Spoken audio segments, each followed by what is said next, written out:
From Redox and Healthcare Strategy Bullpen, welcome to Diagnosing Health Tech.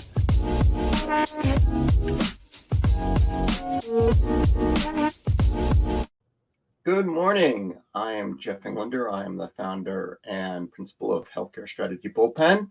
Welcome to Diagnosing Health Tech. Good morning. My co-host is David Millsaps. David, good morning. Hey, Jeff. Thank you for having me today. Great to be here. How are things down in North Carolina?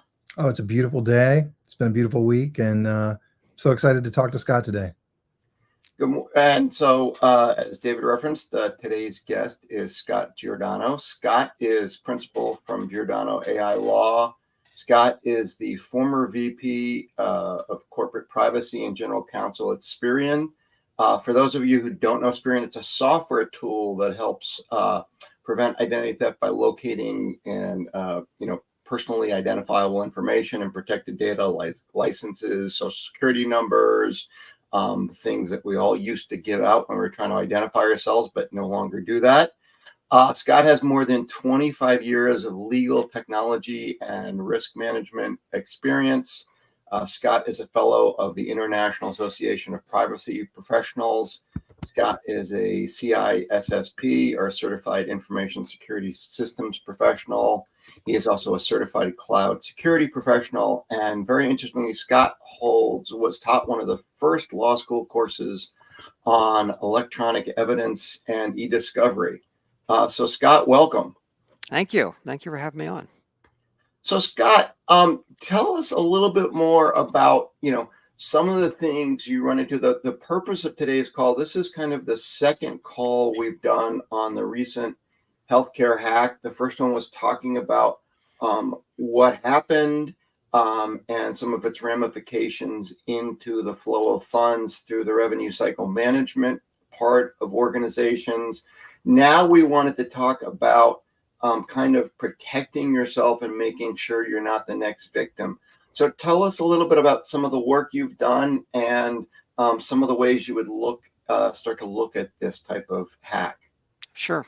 Happy to. And I want to preface my comments by saying that I'm not here to cast aspersions at Change or anyone else for that matter, because frankly, what happened to Change could have happened to any one of us, and likely will happen to a lot more of us before we get a handle on what the bad guys are doing. And we'll talk about more of that probably later on in the presentation today. But I spent my almost entire career on cybersecurity and privacy and in the legal technical realm. And so I've worked at a lot of organizations, mostly technology, a couple manufacturing, but by and large it was technology, and learned a lot about not just what to do, but what not to do. So really, I want to share what I think I'm going to tier them into what I call the low-hanging fruit of things that I think are most important. I'll do the next level up, and then probably a tertiary level of things that after you've done all that, then probably you should investigate. So, and by all means, if people have questions, please send them in, and I'm happy to answer them as we go along. So Scott, when you say low-hanging fruit, you mean things people can implement now with relatively low effort and low cost to start to protect themselves, which I think is great. So if you could just kind of touch on those, that'd be terrific. I mean, my big three, and this is not going to come to a surprise as anyone, but I'll qualify it why. Multi-factor authentication. It's something that's relatively easy to do, and I'm old enough, and I suspect you guys are old enough as well to remember when we had RSA tokens back in the 90s, the real tokens, not a telephone, but an actual token that you had to look at if you wanted to get into a healthcare system. You mean one of these, Scott? Yes. Yeah, go boy. I remember those. What's old is new again.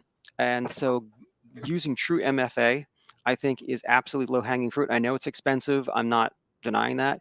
But I got to tell you, it really works. And flipping on MFA now and in that context is absolutely a way to go. It's low-hanging fruit in terms of just efficacy of just getting it done. So that's number one on my list. Number two, not surprisingly, is going to be patching. And patching is one of those things that, and I read a lot of after-action reports. For example, in the European Union, whenever something bad happens, privacy-wise and cybersecurity-wise, typically there's a government investigation, there's a fine and some other kind of sanction, and there's an after action report. And I read those, and in almost every single case, it's the same set of culprits that come up. MFA was not turned on, patching was not being done.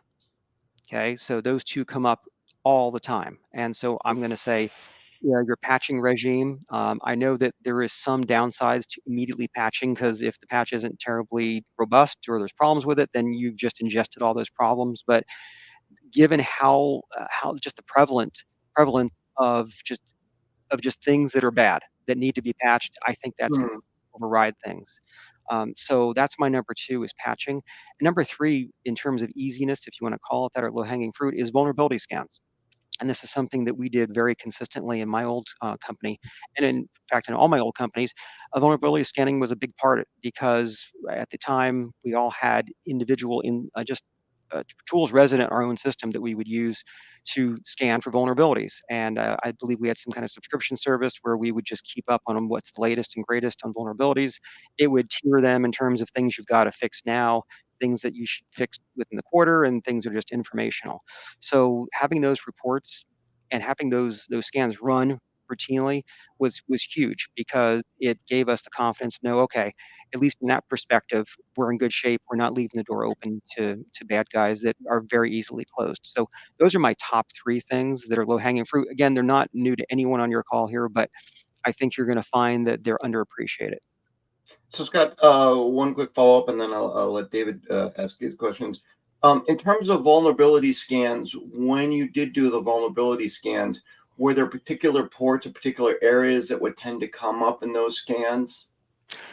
I didn't look at particular ports and say, oh, this one is trouble, for example, because I mean, I think there's 65,000, ports or whatever. I forgot the exact number, but Right. I mean, there's plenty. And as part of the hardening process, everything's supposed to be turned off by default, and then you turn on things that you need to, on a Mhm. case by case basis, all that.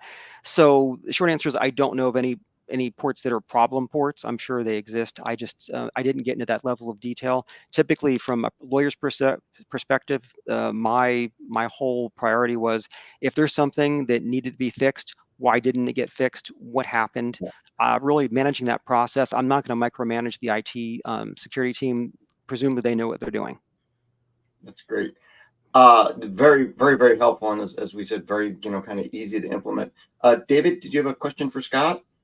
Well, I think they do. I think, like you said, the IT team does know what they need to do, and maybe the resistance comes from the rest of the organization Mm. sometimes. So, um, do you have any advice for how the IT team or security team should interface with the rest of their business, and how they can be a strategic part of that business in their work? Sure. I'm going to be a bit provincial here, because that's just how I am. And I'm going to say that IT's security's best buddy should be legal. I can tell you that when I was at a previous organization, I used to spend about an hour a day in the CISO's office, because there were so many things that required legal eyes on contracts, on government regulations that we were subject to, on what business partners were demanding, on international demands. So there was a lot of diplomacy that took place as well to work with folks overseas. So being best buddies with your legal team is crucial from an IT security perspective, because I Yeah. can tell you legal can do a lot more for you if you're willing to get to know them. And in fact, I've done talks in the past on the top 10 things that legal can do for your InfoSec team, and the list grows every year. Legal can do a lot, but I think that relationship is crucial, and I think it's underappreciated. You're both in the same business of reducing risk, so it makes Yes. sense that you're very aligned in how you would approach that. Yes. Well, I mean, we're here to protect the organization. IT is to do it from a technical standpoint. We're to do it from a legal standpoint, but it's the same. It's the same goal, to protect the organization.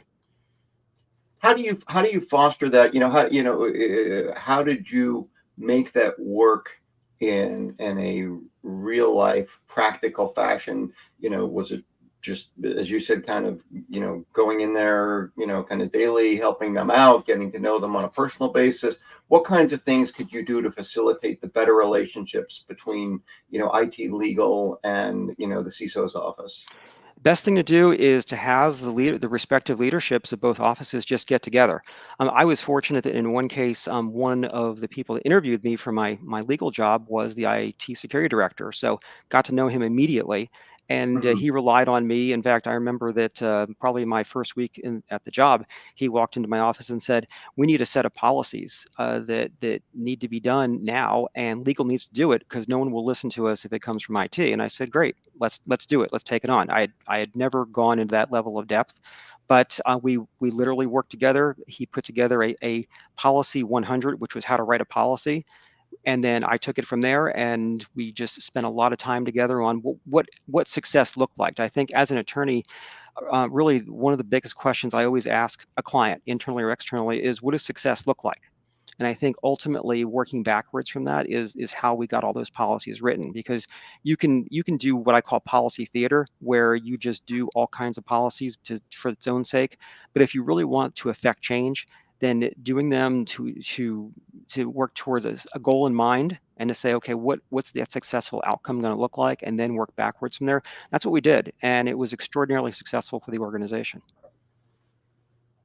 So David, Redox is a technology company. Redox is steeped in software and technology, and very highly secure. What kinds of things have you run into as a technology company? What kinds of things would you say that you would want to partner with something like, Scott on it, and that you need to, get a better, not get a better beat on, but how you make that partnership work? Yeah, so my relationship with Redox is I'm a marketer, and so I'm not involved in the core product, but I do see the impact of our legal team across everything we do, including marketing and the product. Legal shepherds all our compliance work, which has a lot of impact on our security practices. And then there's a pretty robust education program inside of Redox on, because I think like Scott mentioned these sort of basic technology fundamentals that we're doing, but what we're really, these hacks are not, they're taking advantage of people typically more than technology holes. It is, what the technology, things like multi-factor, um, is doing is adding a layer. If you mess up as a person, if you leave your Right. laptop open or at a coffee shop, or as a really pedestrian example, um, and I get a ton of value from how legal educates us on that. My previous role prior to Redox had some of that, and now I feel like I have a lot of knowledge in that space. As a marketer, we deal with a lot of outside parties, and we deal with media and things like that are a little different than maybe the core requirements of like the engineering team or customer success team at Redox. And so we're an anomaly in many cases. Like, for instance, most people are not allowed to use any kind of USB drive. If I go to a conference, I probably need to pull down files from a camera memory card or something like that. And so I get a window for that exception, while I'm at the conference.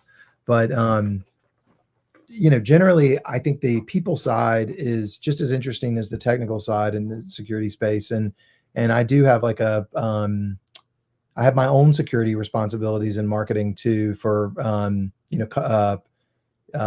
customer data security, that where marketing deals with a lot of customer data. Interesting. That's a great perspective, because I don't think people take that into account. When they think of some other functional areas as much, such as marketing. So Scott, you talked about your kind of first layer, first level protections, and then you mentioned kind of second level. So what would those second level protections be? Second level protection for me is always going to look at training and the training schedule. And in fact, if say that an organization was concerned about being subject to the same attacks that Change was, and I walked in there, I would want to look at their training schedule. And a couple of things I'd be looking for. One is who's not getting trained. Hmm. Okay. So for example, does the CFO not get trained? Okay, because they know better, quote unquote. Who's getting trained? Who's not getting trained? Why are they not getting trained? What's the training schedule look like? Is it once a year? Is it once a quarter? I think once a year is just it's just not enough. Okay, the dynamics are such that you just can't simply get trained or update it once a year and really understand what's going on. What about the nature of the training? How realistic is it? Is it customized for the organization? I mean, I've gone through all kinds of training. I've developed training regimes myself. If it's Hmm. not customized for the organization, if it's not realistic, then it's worthless. This has just been my experience, and I see a lot of good material out there that's good in and of itself, but it's not been customized for the organization, and it has to be. It has to feel real. It has to. You have to feel like the bad guys could be in at any time, and you have to always look at it from that perspective. So I say often to my clients, train as you wish to fight, because you'll fight as you've trained, and you have to be able to train as you wish to fight. And that means in realistic scenarios, phishing being the number one problem. I mean, this is how and it looks like the same bad guys, the black hat folks or black cat folks, broke into some casinos last year, and they Hmm. used the same phishing technology. And it looks like the black hat folks are the same folks that broke into Change. So it's the same bad guys using much of the same tradecraft because it works. And so then it raises the question, how are you defending yourself? How do you know when someone's making some kind of request that they are who they say they are? And how, and in terms of that, um, you know, uh, how do you customize that training? Because we've all gone through kind of the, pretty much, straight video, Hmm. do this, it's an hour of training a Hmm. year. And also as a follow-on to that, you mentioned making sure everybody gets trained, because I don't want to get into politics, but I Hmm. believe when they hacked, then Secretary Clinton's emails, Hmm. it was actually, the campaign chairman who Hmm. actually got hit by a fish. Yes. I don't know, maybe if he was too high up to know. But how do you make sure you Mhm. promulgate that all the way through the organization? It's got to come from the top, and I know your listeners have probably heard that way too many times, but it's true. It has to come from the top, from the president or the board of directors on down, that everyone has to go through training. Everyone, no one's accepted, because the higher up in the food chain you are, the more likely you are going to be targeted. So that's important. Making training realistic means having someone inside the organization who understands the nature of the threats, doing the actual training, or at least writing the training materials. I know at my old company, I worked with the education team. I wrote the training materials. So on privacy and cybersecurity, and I did some initial presentations, and I have actually did them for the president of the company, so that they saw that I understood the nature of the problem and that I had tailored what I thought the employees should be doing, tailored very specifically to the organization. So this wasn't something that it wasn't just a video you watch so you can say you watch it. Again, that's security theater. Yeah. I, as you can tell, not a big fan of that. And so I made sure that it was very realistic, that the things you were going to be taught were based on things that already happened. So I Mm, would go into the news and I'd find all kinds of parade of horribles and say, look, these are things that could easily have happened to us, simply because the fish was very well crafted. This is even before AI was being used to draft language for phishing. Just someone was very good at writing phishing language, and they were able to get past people's defenses because there was no side channels. And having side channel communications, I mean, that's infosec 101. I learned that 20 years ago. So what's old is new again. The idea that if you see something that doesn't make sense, you've got a phone number you can call to say, hey, is that really you? Because that would have prevented a lot of these things just by doing that. And again, it's infosec 101 that's just, for whatever reason, has been lost to the sands of time. So, David, what's your experience with phishing, and did you have a particular thought about phishing for Scott, or a particular type of attack you've witnessed? well, before I talk about that, I guess like I love Scott using examples from the news and trying to make it as realistic and relevant to the business in question. Because I have gone through some of those canned video courses where they were just a scenario that didn't really match anything that would happen in my current role. Yeah, but I get probably a phishing email every day. The last time that I recall having an experience that tricked me for a moment or made me question things for a moment, I don't think it was I don't think they were looking for access. They were just looking for money. But I got a text that was pretending to be the CEO, and it was very effectively written. Obviously I didn't fall for it, but it was, it's really effective because it kind of matched what Redox was up to at the time and some of the sort of tenor of how our CEO communicates. And we had never texted before. So, and the text understood that, right? I mean, I'm sure I wasn't the only person targeted that day, but it apologized that he was texting me at the time. Sorry, I have to text you. I'm locked out of my chat account. We do have a good practice for reporting like the more effective phishing to our security team, but it is constant. Another thing that we use that seems, I have to say, it's to me on a day-to-day basis, it's extremely annoying, but it seems like an effective tool in this is we use like a third-party security application that monitors email, and it kind of sandboxes suspicious looking emails or even blocks them entirely from us being able to see it. And it re-encodes every link that were emailed, including just from like another colleague. So you have to be logged in to click a link on your email. And the system will scan it. And if it's to like a bad destination or something, it'll stop you from being able to get there. That sounds like a really strong system. So Scott, you've talked about phishing, and David just described a couple of things that people can do. Are there other things in kind of your second layer of defense? This sounds like almost protecting against Patrick Mahomes. You've gone from the line to the line. Now we're in the linebackers, and pretty soon we're going to get into the secondary. Tabletop exercises. This is number 2 on my tier 2 list, if you will. And I say that because, again, it goes back to very much the same idea as training. When you have a tabletop exercise, how realistic is the exercise and who's involved? And I'll give you a great story. This is a company I used to work with years ago. I was in a very elaborate tabletop exercise, and it was very well scripted and done, and I thought very realistic. Then when it came time for a real event that I had to participate in, none of the people in that exercise were responding to the event. It was just me. So all of that effort went for naught because none of those people were there. I was the only one. And it was an entirely new group of people that were responding to this, what turned out to be a false alarm, but it was a technological event that looked like we had been attacked.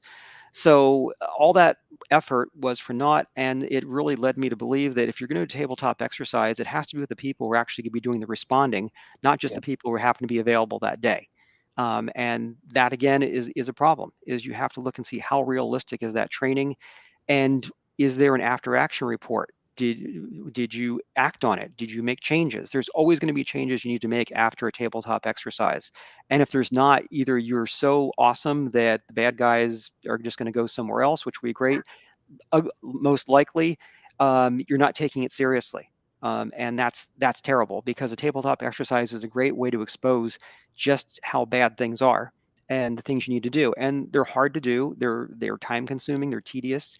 They're political, but they're absolutely necessary if you want to get better. Scott, can you break down the elements of a tabletop exercise? Every time I hear it, I always think like it's like a Dungeons and Dragons game about security or something. How does that work? You're not far from the truth. I mean, Okay. because really, you're being someone is operating the scenario. They're giving you a set of facts. Everyone takes a role, and it can be your regular role, presumably, or you could take on someone's other role if you wanted to try something else. But by and large, that's exactly what it is. Is they give you a scenario, and and then it's timed, and you say, okay, it's 6 a.m. We just have had an anomalous event. We don't know if it's quote unquote a breach, it's an event, it's something in between.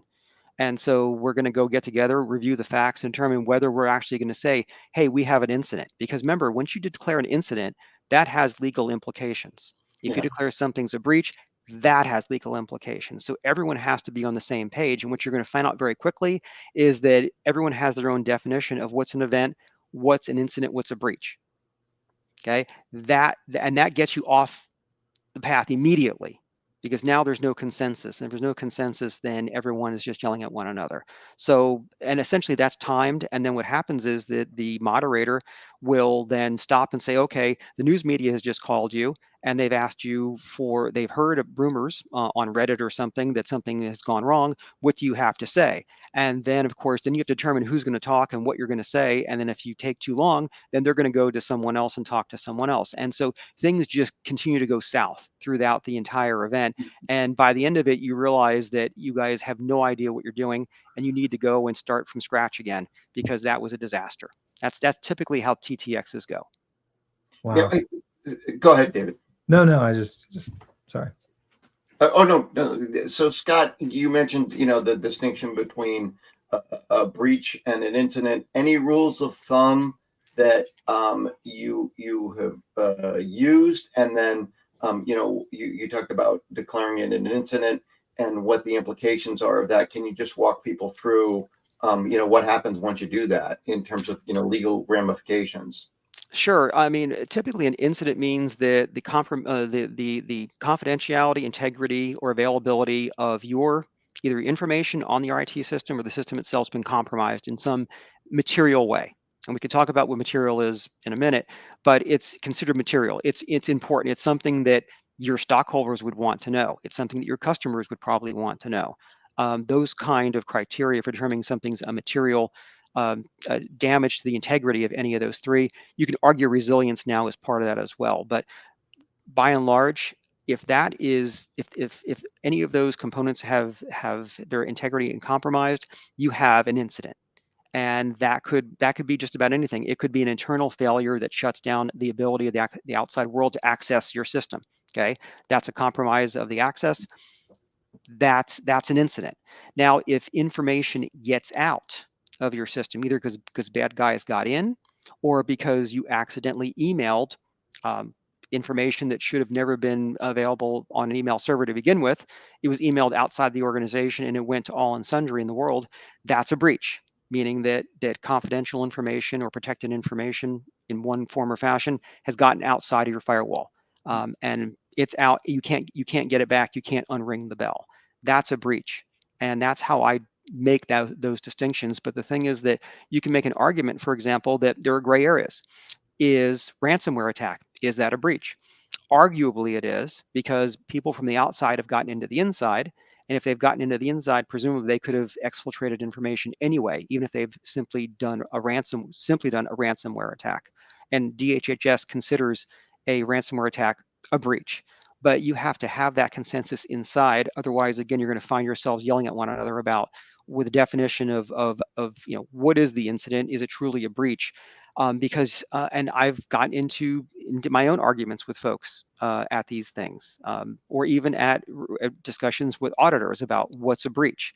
So you have to have a very good idea before you have these events or before you talk to an auditor, because the last thing you want to do is tell an auditor you have a breach when you don't. But some people think you do. It just makes everyone look like they're not talking to one another. Mm-hmm. Yeah. So, kind of getting into the secondary, was there anything else in terms of the second tier of protections, or do you now move into that third layer? Oh no, there's still plenty more things. So for example, IT asset inventories. Well, I'd love to get a list of the oldest PCs and desktops you have in your desktops you have in your organization. Can they handle TPM 2.0? If they can't, then they're pretty old, can't accept all the latest security technology that's available. Should you really still have them? Or should Mhm. you only be using them they're air gapped or in some other contained environment?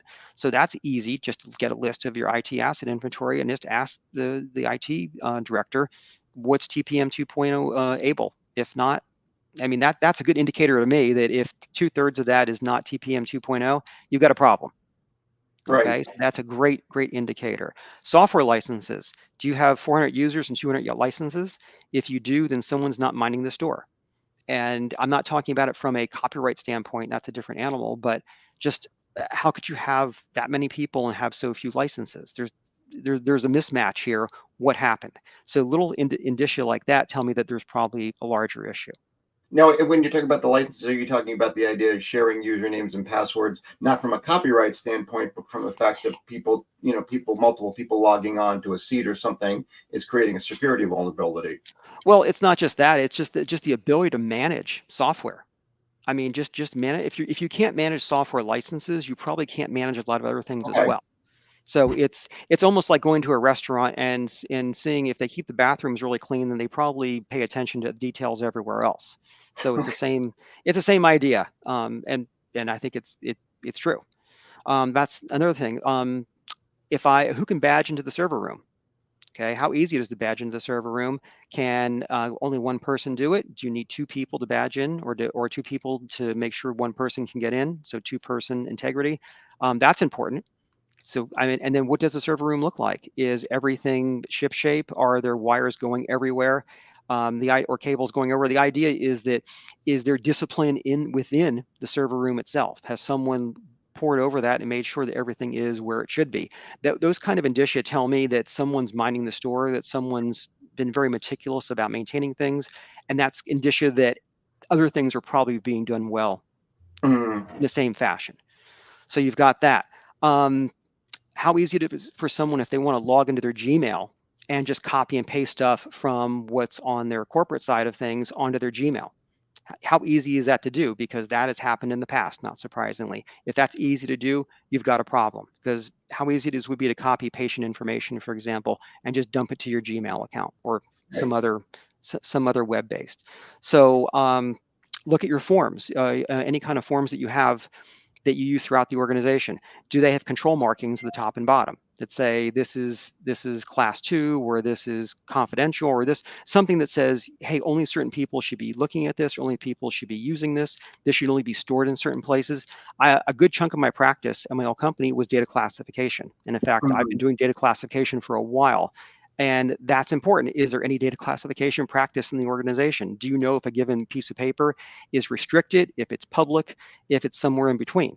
If it's not easy to tell that, again, that's a very easy indicia that there's larger issues that need to be looked at. How often are passwords changed? Is it every 90 days? Is it more than that? I have mixed feelings about changing passwords, because if you're simply just changing password to the same kind of bad password, you're not really making a big change, quite Yeah. frankly. But again, is there discipline in asking people to change passwords? And then finally, is all the stuff in your databases, is that encrypted by default? Do you have to turn it on? That's important for me as well. If things are encrypted by default, that's very proactive. If you have to remember to turn things on or remember to encrypt certain things, that's going to give an opening to the bad guys. So these are all just tier 2 stuff that I think I would look at as an attorney, not without having a deep knowledge of looking at the bits and bytes, at looking, reading log traffic or things like that. That's really tertiary stuff. Just these basic kind of things tell me that you've either got a really strong practice, or work needs to be done just at a very basic level. That's a great checklist, Scott. David, do you have any follow-up questions on kind of the linebackers before we move into the secondary? Let's move on. So Scott, we're kind of at the last line of defense before we go for the Hail Mary. I'm going to keep this football analogy going until I beat it to death. What are the last lines of defense that you put up here? So bad guys are typically inside your organization 280 or more days before they actually strike, before they do something bad. How would you know if a bad guy is inside your organization? That's an incredible statistic. Yeah, it is. And it's consistent from year over year over year. This is what's remarkable. And I've been keeping track of the statistic for at least the last 10 or so years. It's the same statistic, more or less. Now, It's is that from the FBI, or who compiles Um, that? I believe it's from the Secret Service or the FBI that But also you'll hear a lot of times the big four will also come up with that same statistic, and that's probably from their own experience. So by and large, that's a good metric that if the bad guys are attacking you at all, they've probably been in your system for a very long time. And it raises the questions, how do you know if someone's inside? Or do you just make that assumption? And then what do you know if the bad guys are typically in there for 280 days, what kinds of things can you do to kind of routinely, check to make sure they're not in there? Then this is where you get to this line of defense where you're having people look at log traffic. You're having people check endpoints and servers if they're pinging, for example, if they're sending signals outside the organization, looking for anomaly. So anomaly detection, sometimes it's called UEBA, user, I think it's endpoint and user behavior anomalies. So you've got this idea of looking for anomalous traffic, and that's going to require someone with skill and then the technology to go and read that packet information and look for anomalies. And if you find something that looks anomalous, are you willing politically to pull that device off the network and go and resolve it and keep it off the network until it's resolved? Because if you pull something off, can't find anything, but you're still getting pinged, there's still something in there that's trying to reach the outside world. Do you have the political courage to say, no, we're not going to connect it back to the network? There's obviously something going on here. That's tough because it may be a key piece of equipment, a key server, and the question is, people want you to get it back online, but you just may be keeping the bad guys inside your environment.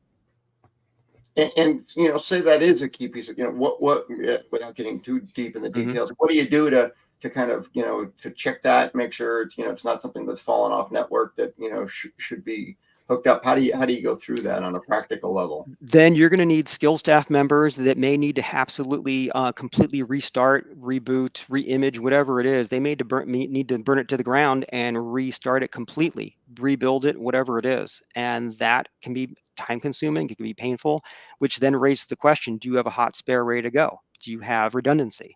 So we talk about this idea of a network requiring resilience. This is part of resilience. This is the idea that you're going to have hot spares ready to go of key pieces of equipment the bad guys are going to target, because they're going to target it. Maybe it's a mail server. Maybe that the bad guys want to get in your mail server because they want to use that to leverage for phishing attacks. Okay, then it sounds like you're going to need some redundancy there, so you can take one off, go check it for anomalies. If you know they're there but you can't find it, you may have to rebuild, re-image, whatever it is, the entire thing. That's time consuming. So that's something that requires a lot of forethought. It requires skilled staff members who know what they're doing, and it's required the technology to go and identify those things. That's not easy, and that requires some planning ahead of time.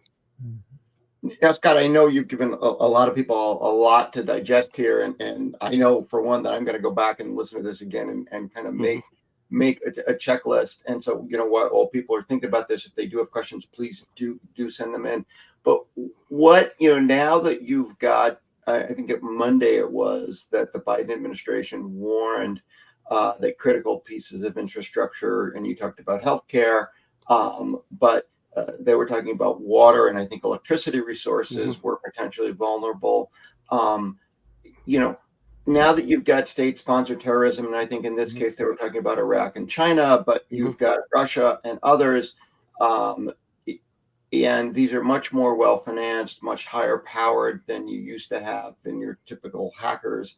What are things that you recommend as routine kind of duties of care that organizations should be taking care of?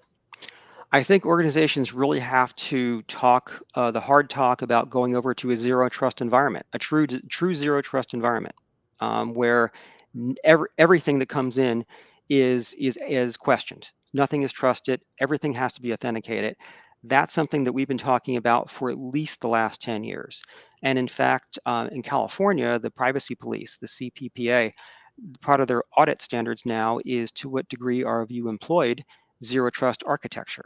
And in fact, I did a talk last summer on ZTA at one of the conferences on the legal aspects of ZTA, and I was impressed that the CPPA had taken on that position that that's now part of their audit standard. They want to see that kind of infrastructure because you question everything that comes into the network. And I think that's the perspective we all have to take. It's great to talk about it, and we've talked about it for at least a decade, but We just need to go and just bite the bullet and do it. I know it's not cheap. None of this stuff is cheap, but I don't see any way around it. Right. David, do you have any other questions before I just wrap up with one other one for Scott? No, just big existential ones. But Scott, Well, thank go you so ahead. much. It's been a pleasure. Go ahead. Well, dig in. I guess, Scott, you've given us like a great rundown of all the tactics used in the space, and then some of the organizational strategies. Do you feel like the penalties for being hacked, whether those are federal or just sort of intrinsic to the organization, are the incentives aligned across technology and healthcare right now, so that these organizations have a vested interest in their security? I've been lucky enough to work at organizations that take it seriously, but is that true everywhere? It seems like if you're given these tips that there are lots of folks that aren't doing these things. Why are they not more incented to do that? Because you correctly pointed out or alluded to that the penalties are not severe. That's the problem. Yes, there can be lawsuits and there'll be settlements, but that'll happen years down the road. The folks at the top of the organization, the directors, really have to be able to feel the pain. If they don't feel the pain, then nothing is ever going to change. And we're not yet at a position where directors are routinely feeling that pain. We're getting much better than we were even 5 years ago because of just how change in jurisprudence has taken place, but we're not there yet. And until we get there, things aren't going to change writ large. Interesting. So, Scott, the last question I have is one of the things we do, post guests, is we do a thing called Quick Hits, which talks about some stories in the news that people may have seen, and then a couple discussion articles. One of the quick hits this week is the American Hospital Association and others opposing additional cybersecurity legislation requirements on healthcare, and we'll talk about that. But do you see that from your point of view coming down the pike? And if so, what do you think that might look like? And whether it be more immediate or post-election, or even a couple of years from now. Here's why it's hard to say. After the Colonial Pipeline break-in, within a short time, legislatively speaking, we got the CERCIA law, which is basically a federal breach reporting law for critical industry, for the 16 critical industries we have in the U.S. And so I hope if something comes from the attack on Change, because I think it's affected about 3/4 of the hospitals in the U.S., that we'll see this kind of a law. And I agree that hospital executives probably don't want to take on stronger security standards, but I think that this may be the thing that changes everything. And we need it. I hate to say it, we need an incident like this to force the change, because it just the Colonial Pipeline change would not have happened otherwise. So we're in a similar state here, and so I suspect this will be the driving force that does force that change that hospital executives don't want to do. And I understand why they don't want to do it, because it's expensive and it's hard. But this is where we are. We have to do it. We don't really have a choice. And what would you see that legislation requiring or looking like? Likely adhering to certain standards, and I'll just analogize to the Department of Defense. They have a standard called NIST 800-171 and 172. These are standards for how you run integrity and availability within your own network. It's according to a certain set of controls that are geared for the defense industry. I think we're going to see the same kind of standards set for the healthcare industry, and simply Congress is going to say, look, at a minimum, you're going to adhere to this. You're going to be subject to third-party audits, like the defense sector is or is going to be. And that same exact model is going to be used for the healthcare, and likely for other sectors as well. I see this as just the beginning, really, of an entire sea change in how we handle critical infrastructure. Well, that's very helpful. Interesting. We'll talk about that article in a sec. But Scott, thank you very, very much. I mean, this is really, as I said, it has been a veritable treasure trove of tips, and at all three levels, including some very simple things that people can do now to protect themselves, and some others that people, probably if things have been in systems for 280 days before attacks are promulgated, to look at as well. So really appreciate your time, and thank you very much for all of your help. Wonderful. If any of your listeners want to reach out to me on LinkedIn, feel free to. Happy to connect with them. And thank you both for having me on. Our pleasure. Appreciate it. So now we will move on to our quick hits, and then Dave and I will do a couple discussion articles. So the first article, as I referenced, is the American Hospital Association saying mandatory cyber requirements after the Change Healthcare attack were opposed by the healthcare sector. They opposed the mandatory cybersecurity requirements proposed for healthcare. They noted that any legislative push is unlikely given the upcoming elections. It's very hard to get anything done. They believe this will be likely written out till next year. And as we talked about on Monday, Biden issued a warning for cyber terrorists from China and Iraq targeting some critical infrastructure. In this case, I believe it was water and power. Scott and David and I were talking during the prep that healthcare was prior to this the most targeted critical infrastructure sector. I think all this adds up, and as Scott alluded to, likely to see major scrutiny or major legislation post the election, no matter who wins. So I would keep posted on that. Also, Microsoft and 16 healthcare systems debuted a network for responsible AI called Train. At HIMSS, Microsoft and 16 other healthcare systems unveiled what they're calling the Trustworthy and Responsible AI Network, or Train.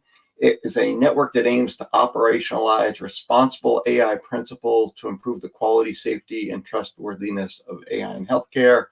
Microsoft will be the technology enabling partner, and there'll be 16 healthcare systems, including Cleveland Clinic, Boston Children's, Johns Hopkins, Advocate Vanderbilt, and a number of others. Train is collaborating with Ochin and TruBridge. TruBridge is a rural EMR, for those who are not familiar, used to be CPSI, to help every organization, regardless of size and resources, have access to Train's benefits.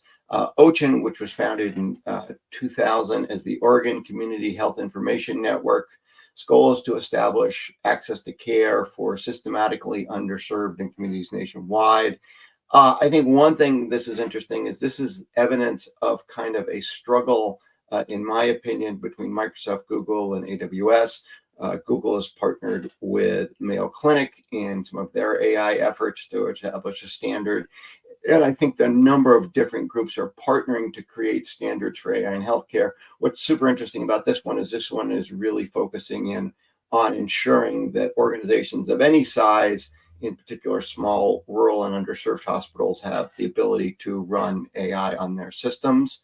Also, following up on the Microsoft theme, Microsoft has hired influential AI figure Mustafa Suleiman, to head up their consumer AI business. Suleiman was the co-founder of the AI research lab DeepMind. He will become CEO of Microsoft AI. He will lead all of the company's consumer AI products and research. This includes their generative AI Copilot, the Bing search engine, and the Edge browser. Suleiman co-founded DeepMind, which was purchased by Google Labs in 2014. He stayed there until 2022. He left to set up what was called Inflection AI with Reid Hoffman of LinkedIn. And their goal was to create AI that won't veer into racist, sexist, or violent behavior. I think this shows a couple of things. One is a competition for talent, and it's also showing how for-profit companies like Microsoft are trying to thread the needle as they seek to balance creating profit-making entities from AI against ensuring that AI does not worsen disparities such as racism and society's other evils. And I think it'll be very interesting as they try to navigate that. The article from Kaiser Family Foundation saying it's not a healthcare election, but health issues might still add up. There is no big national issue in terms of healthcare, like healthcare reform, to galvanize voters' attention this year.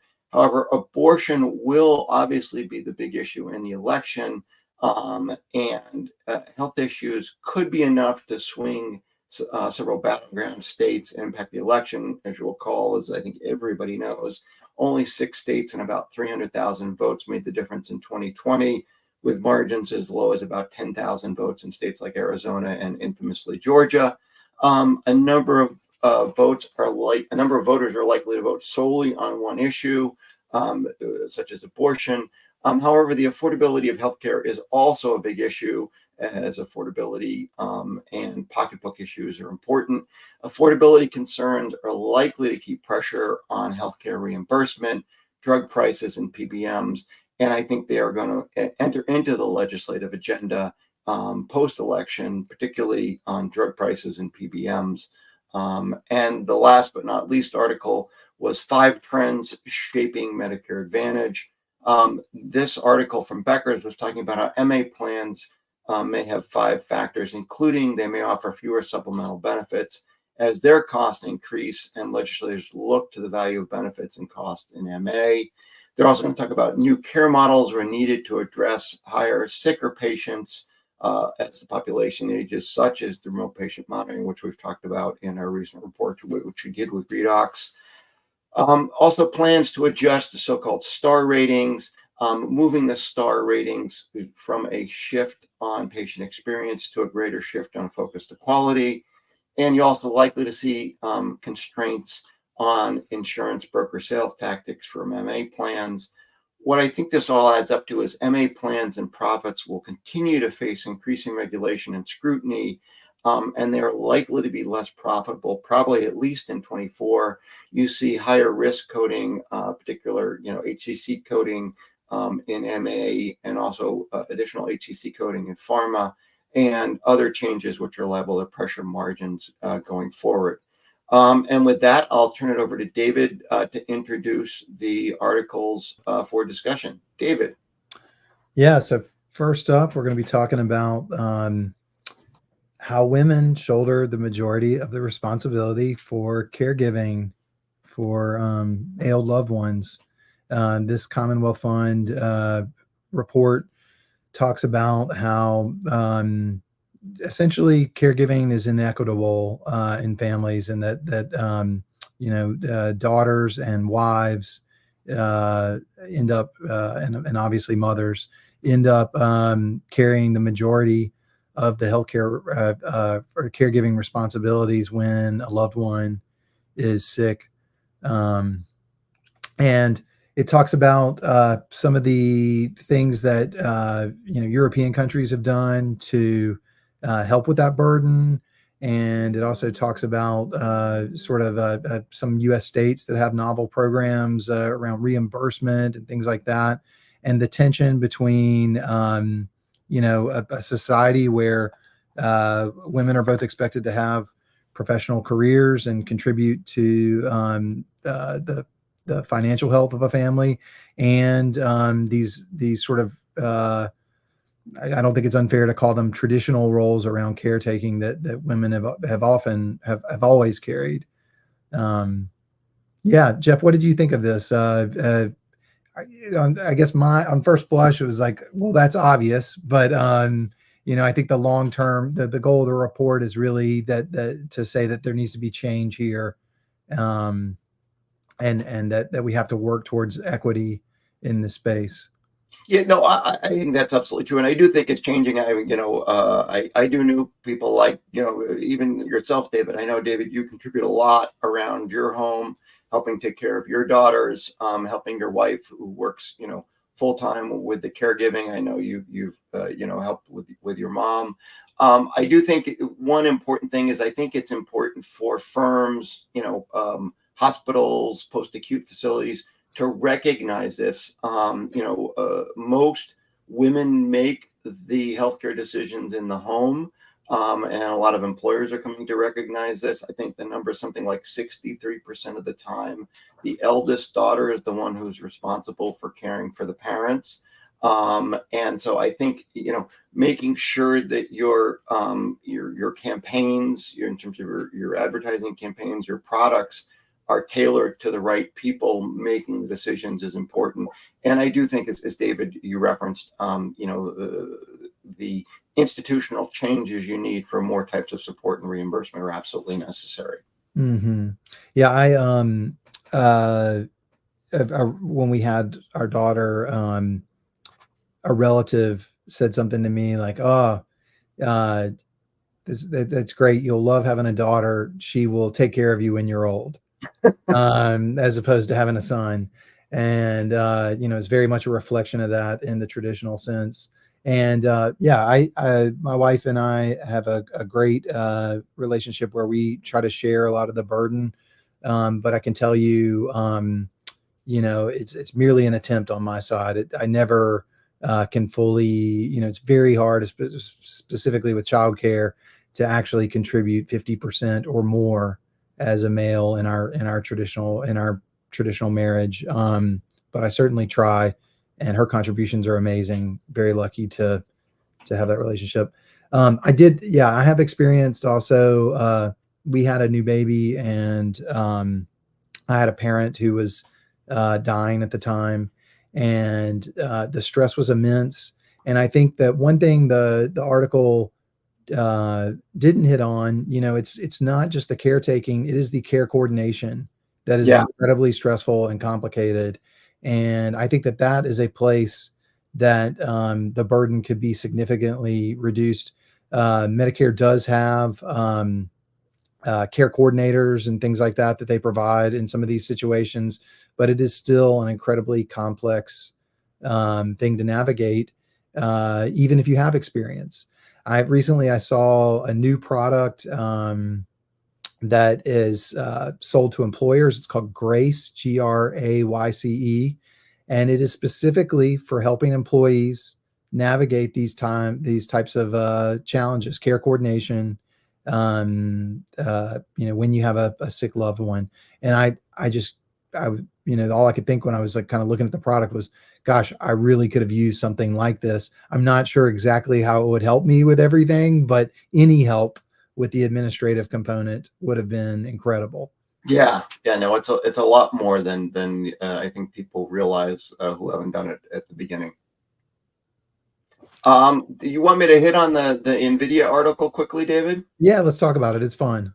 Yeah, so NVIDIA introduced a new chip they call Blackwell, and they aim to redefine commerce. And Jensen Huang was talking about how this redefines computing. According to NVIDIA, the chip uses a lot less power, has a lower 25 times lower cost of ownership because it has a much greater throughput, about 9 times faster than its previous chip.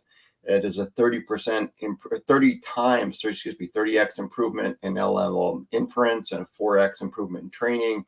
And I think what's super important is they are starting to get into kind of building infrastructure and ecosystems for different industries. And in particular, they announced in this one that they had collaboration in for microservices for screening for trillions of drug compounds, gathering better patient data to aid early disease detection, and implementing smarter digital assistants.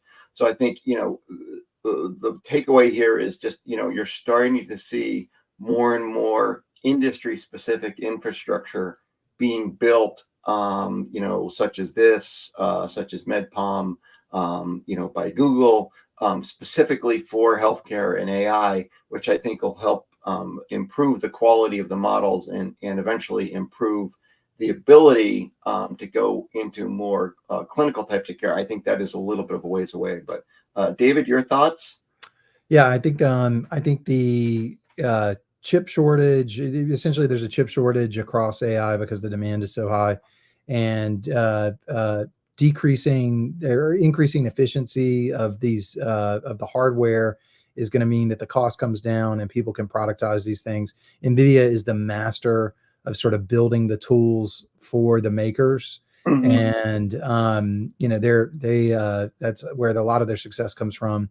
And for us to really see AI permeate healthcare, we need these costs to come down. More generations of chips, energy efficiency. There's just a report that energy usage is across globally, and data centers are a big contributor.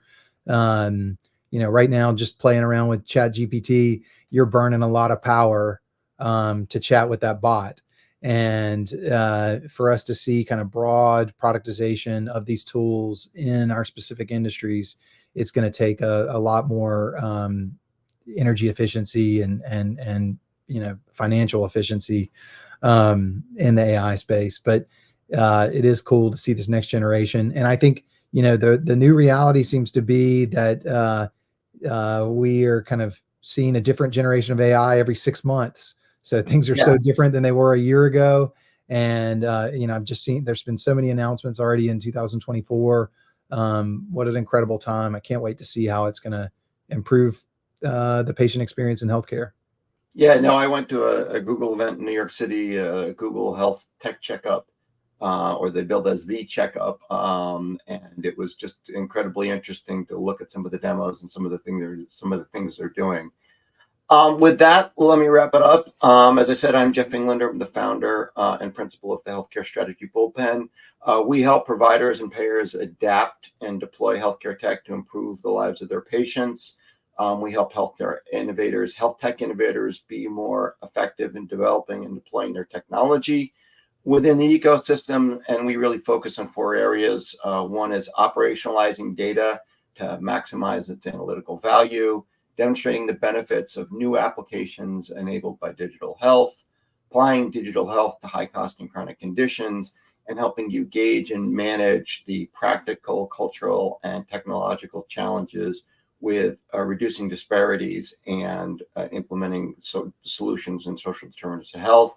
Please check out our RPM market landscape report, which we did with Redox, which is on our website. At healthcarebullpen.com under the podcast and webcast page. Please feel free to connect with us on LinkedIn or on Twitter at healthcarepen. In 2 weeks, our guest on April 4th will be Tony Klapsis, who is the former senior vice president of CVS Health, who ran the clinical trials business, to talk about some of the intricacies and nuances of running clinical trials. And with that, I will turn it back over to David. Yeah, Healthcare Strategy Bullpen Diagnosing Health Tech is also brought to you by Redox. We are the leading interoperability platform for payers, health systems, and health tech vendors. And we're really enabling that next generation of health tech, things like AI and any other application. Innovation really depends on data integration, and Redox drives that. So also, this is my last show with Diagnosing Health Tech and with Redox. Jeff, it's been a true pleasure, man. I loved building the show with you, and we've had some great episodes, and it's great to be able to host on this last one. Well, thank you, David. Thank you I'd like to, we will keep posted on all of your new exploits, but I want to thank you for everything you've done with the show. The show will continue, but we will definitely miss you. We will appreciate all Abby's work in the background as she takes over. We will hopefully get the chance to maybe have you as a guest on the podcast. Well, Jeff, it's been a real pleasure. And I think everybody at Redox really appreciates doing the show with you. And I can't wait to see what you do next. I've loved some of the interviews, and I thought, Scott was great today. It's great talking to him with you. I was really happy to be able to co-host with you today. Well, thank you. It's been a pleasure, and really appreciate it, and look forward to staying in touch. Thank you, sir.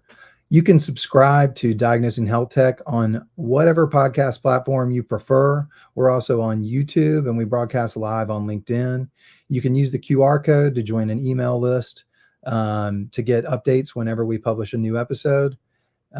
Thank you so much, and we'll see you again next time.